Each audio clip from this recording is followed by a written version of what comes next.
Konbanwa, boa noite, Gus. Hoje é quarta-feira, 1 de julho de 2020, nosso encontro de número 56, e estamos falando sobre lógica. Nas últimas aulas, nós colocamos que a lógica é propedêutica, necessária para a aprendizagem adequada. Explanamos sobre a importância do estudo da lógica. Falamos do para que serve. Definimos como ciência e arte e explicamos em detalhes a diferença. Classificamos em lógica empírica e científica, o conhecimento vulgar e conhecimento erudito. Dividimos em duas, formal e material. E nós estamos estudando especificamente a formal. A lógica formal estabelece as condições da conformidade do pensamento consigo mesmo.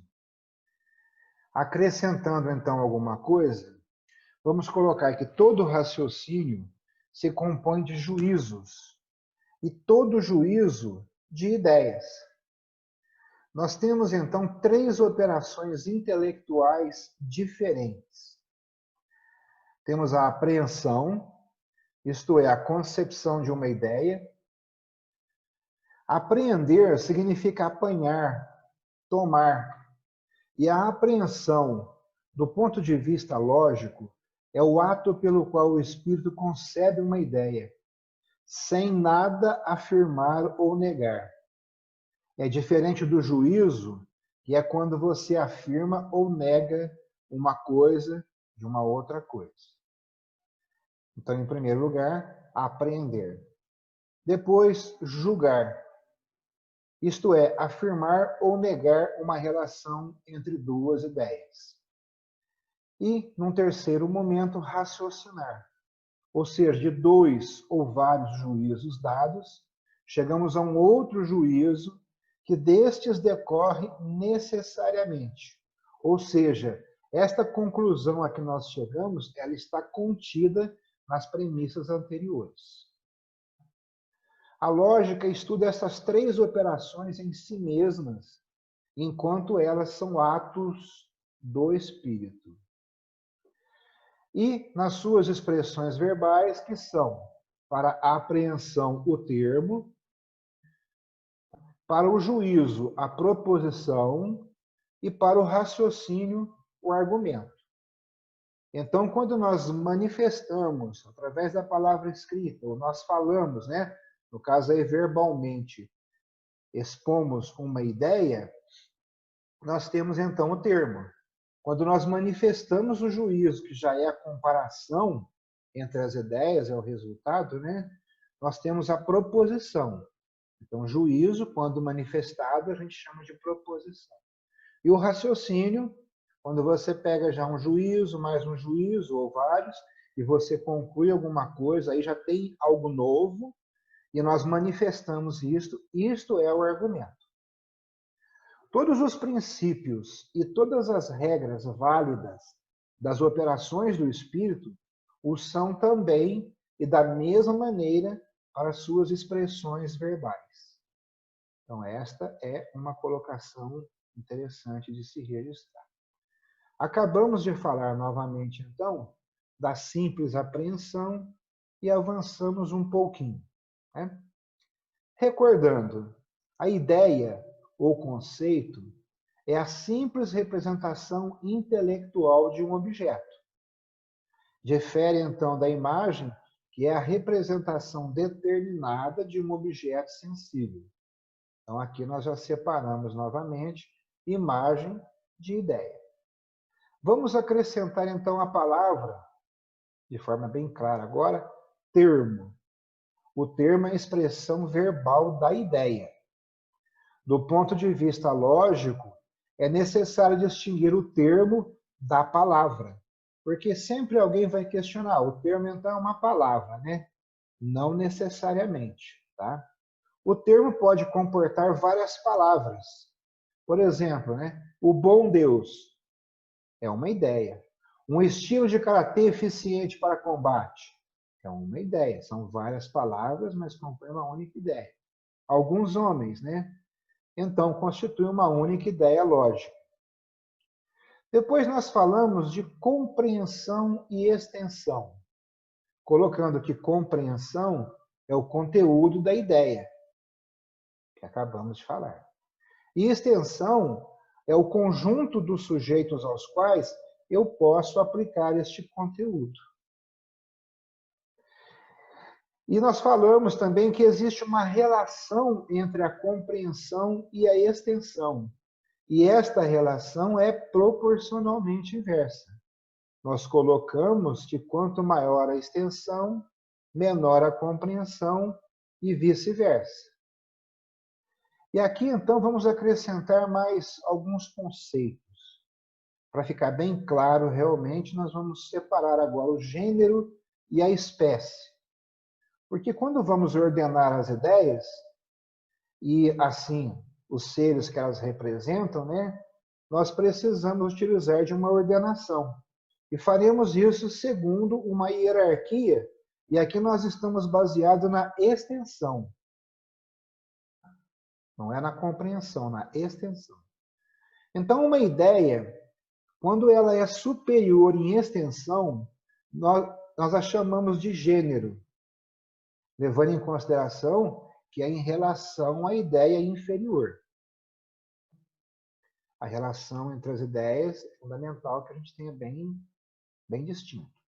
A ideia, quando inferior em extensão, se chama espécie, e isso em relação à ideia superior.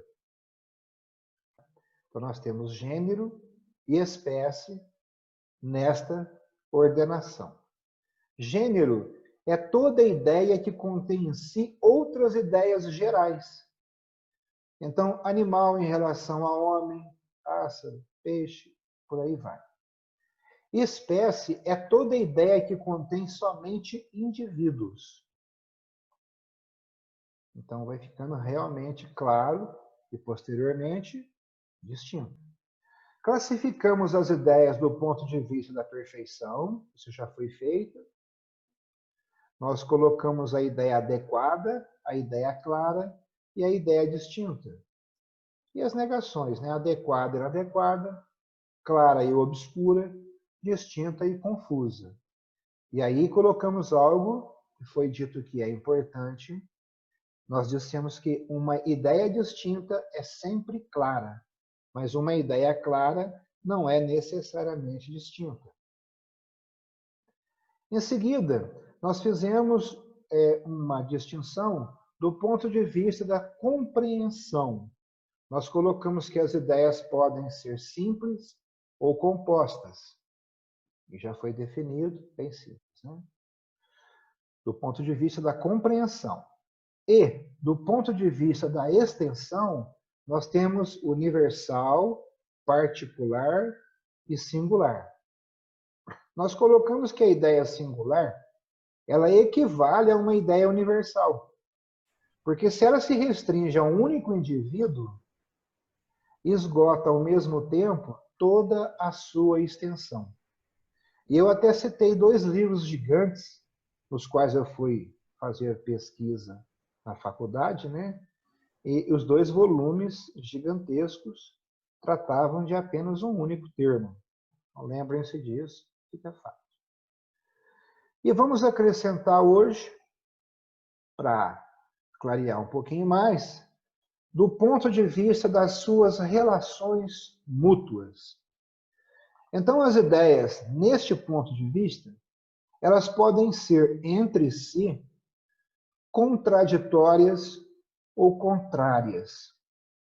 Contraditória é quando uma é exclusiva da outra, sem que haja intermediário possível entre uma e outra. Então, os exemplos clássicos que se utiliza é ser e não ser, estar em postos e não estar em postos, treinar karatê e não treinar karatê. E as contrárias é quando exprime as notas mais opostas num gênero dado. de tal forma que haja um intermediário entre elas. Então, branco e preto, doce e salgado. E aí nós vamos precisar de uma regra. Existe a regra formal das ideias e dos termos que diz, primeiro, em si mesma uma ideia não é nem verdadeira e nem falsa. Por quê? Porque não contém nenhuma afirmação. Ela é o que é e nada mais, porque ela está ainda na simples apreensão. Num segundo momento, coloca-se uma ideia pode ser contraditória, isto é, compreender elementos que se excluem mutuamente. Como assim? Por exemplo, nós falamos de círculo quadrado. As ideias contraditórias só podem ser ideias confusas, porque é impossível conceber claramente e distintamente uma ideia realmente contraditória. Porque uma ideia realmente contraditória é, na realidade, um vazio de ideia. A ideia em si pode aparentar ser contraditória. Então, é muito interessante entender isso, porque muitas vezes, no exame de faixa mesmo, você pergunta algo a alguém e a pessoa responde: ah, eu sei, mas eu não sei explicar, eu tenho uma ideia confusa sobre esse assunto. Então já está bem claro que ele não tem uma ideia. A ideia é necessariamente, pelo menos, clara. Clareando um pouco mais isso aqui e adiantando um pouco, vocês se lembram que falamos que a manifestação do juízo nós chamamos de proposição. Então, duas proposições. Já não estou falando, né, da ideia do juízo, estamos falando da manifestação, tá? A contradição está ligada a proposições, não a ideias.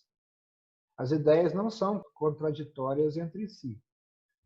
Podem ser contraditórias apenas as proposições em que se afirma ou nega algo. Isso aqui é o juízo. Então, uma contradição consiste numa incompatibilidade lógica entre duas ou mais proposições. Isso ocorre quando as proposições tomadas em conjunto geram conclusões que formam inversões lógicas, geralmente opostas umas às outras. Então, isso aqui é matéria para as próximas aulas, só adiantando um pouquinho mais. Vamos adiantar mais alguma coisa.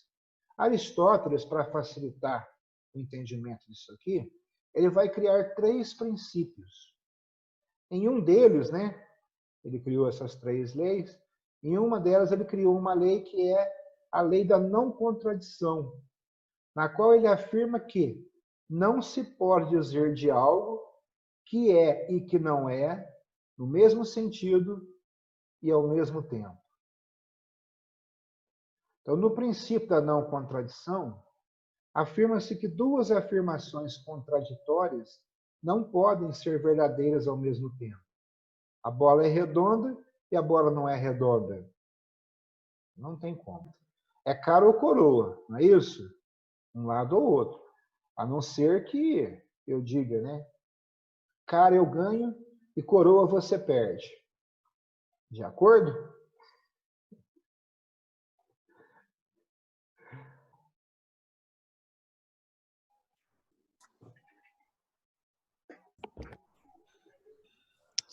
Como eu disse, cara ou coroa, né? Cara eu ganho e coroa você perde.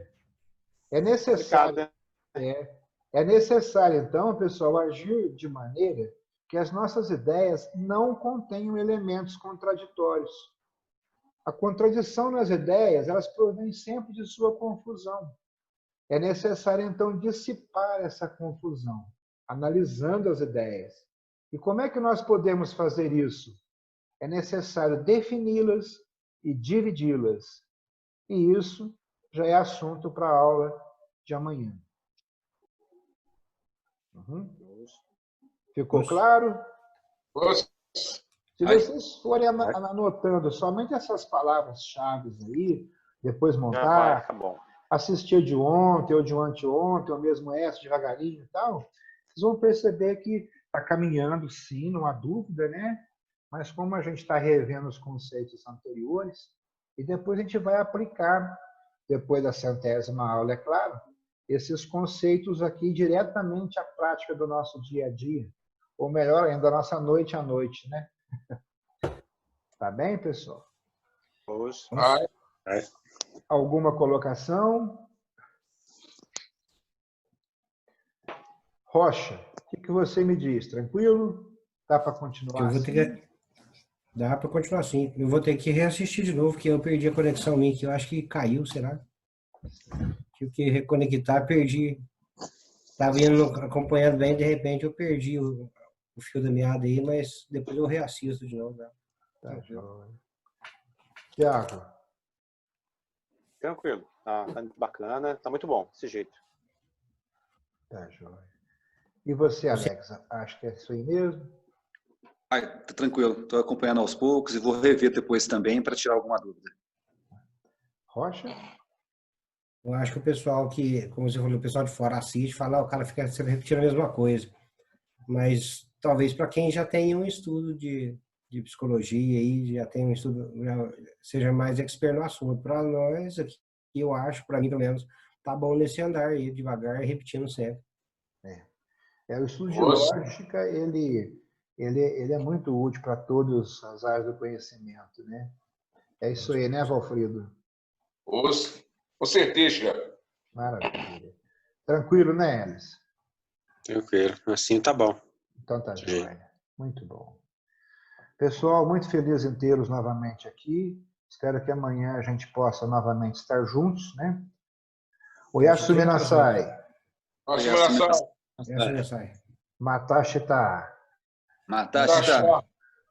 Vida longa e próspera. Amanhã às 7h30? Amanhã às 7h30.